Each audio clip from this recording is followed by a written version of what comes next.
Thank you. Everyone, please take your seats. Otherwise, Clint Eastwood will yell at them.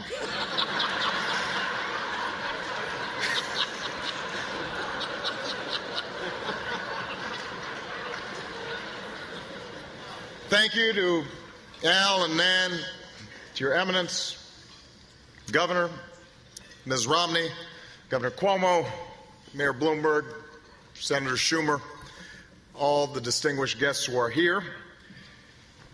In less than 3 weeks, voters in states like Ohio, Virginia, and Florida will decide this incredibly important election, which begs the question, what are we doing here?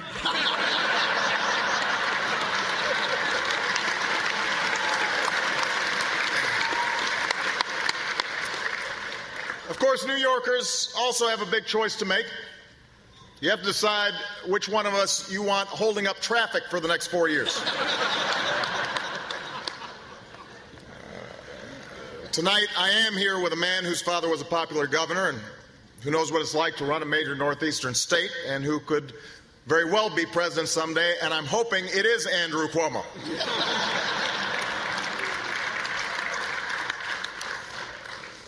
This is the third time that Governor Romney and I have met recently. As some of you may have noticed, I had a lot more energy in our second debate. I felt really well rested after the nice long nap I had in the first debate.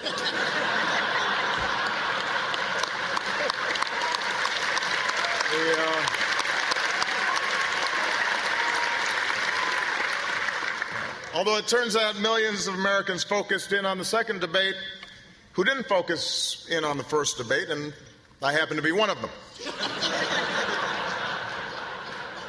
I particularly want to apologize to Chris Matthews. 4 years ago, I gave him a thrill up his leg. This time around, I gave him a stroke.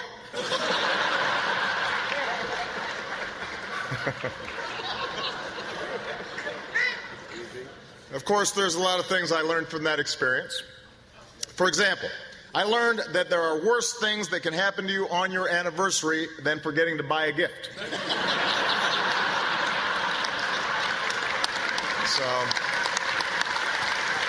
take note, gentlemen. Now, win or lose, this is my last political campaign, so I'm trying to drink it all in. Unfortunately, Mayor Bloomberg will only let me have 16 ounces of it.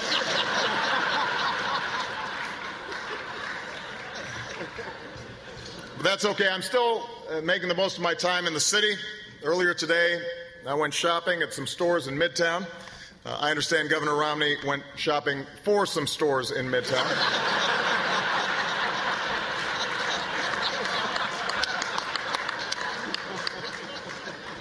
And it brought back some great memories because some of you know I went to school here in New York. Had a wonderful experience here. Used to love walking through Central Park, loved to go to Old Yankee Stadium, the house that Ruth built, although he really did not build that. I hope everybody's aware of that.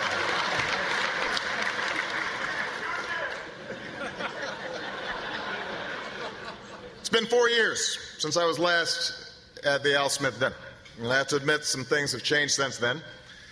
I've heard some people say, Barack, you're not as young as you used to be. Where's that golden smile? Where's that pep in your step?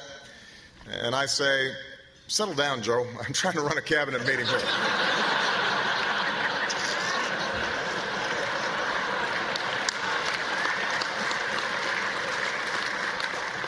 He does smile when he says it, though. Tomorrow, it's back to campaigning. I visit cities and towns across our great country, and I hear the same thing everywhere I go. Honestly, we were hoping to see Michelle. And I have to admit, it can be a grind. Sometimes it feels like this race has dragged on forever. But Paul Ryan assured me that we've only been running for 2 hours and 50-something minutes.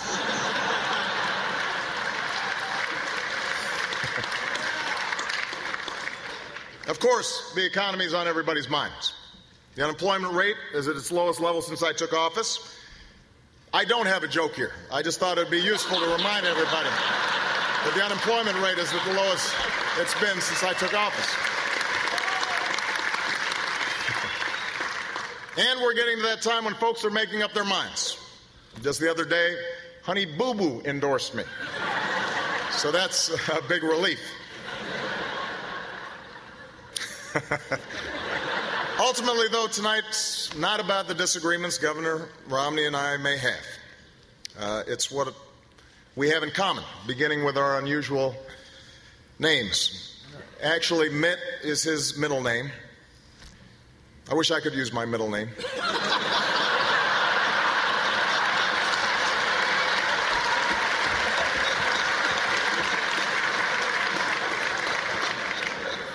And even though we're enjoying ourselves tonight, we're both thinking ahead of our final debate on Monday. I'm hoping that Governor Romney and I will have a chance to answer the question that is on the minds of millions of Americans watching at home.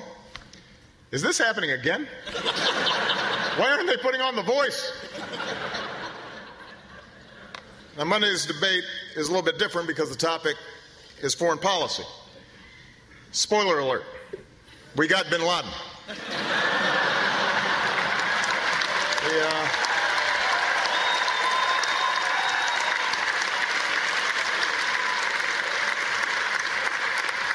Of course, world affairs are a challenge for every candidate.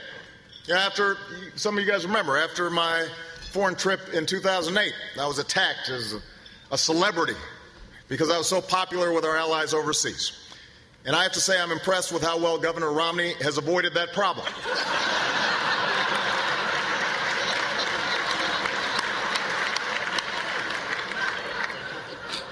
Now, just so everyone knows, in our third debate, we won't spend a whole lot of time interrupting each other.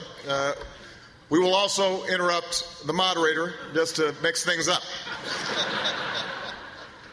And finally, let me say that I've been doing some thinking, and I've decided that for our final debate, I'm going to go back to the strategy I used to prepare for the first debate.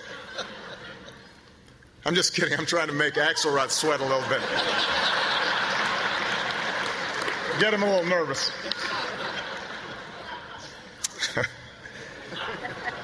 In all seriousness, I couldn't be more honored to be here this evening. I'm honored to be with leaders of both the private and public sectors, and particularly the extraordinary work that is done by the Catholic Church. You know, it's written in Scripture.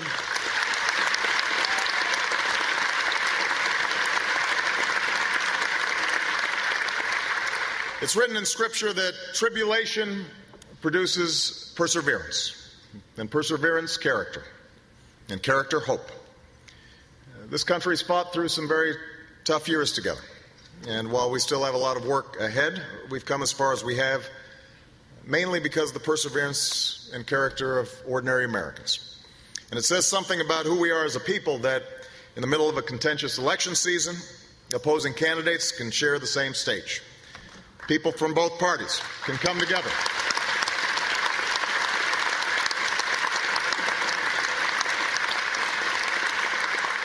Come together to support a worthy cause. And I particularly want to thank Governor Romney for joining me because I admire him very much as a family man and a loving father.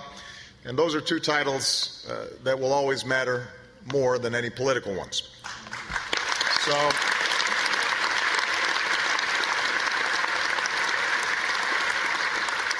we may have different political perspectives, but I think, in fact, I'm certain that we share the hope that the next 4 years will reflect the same decency and the same willingness to come together for a higher purpose that are on display this evening.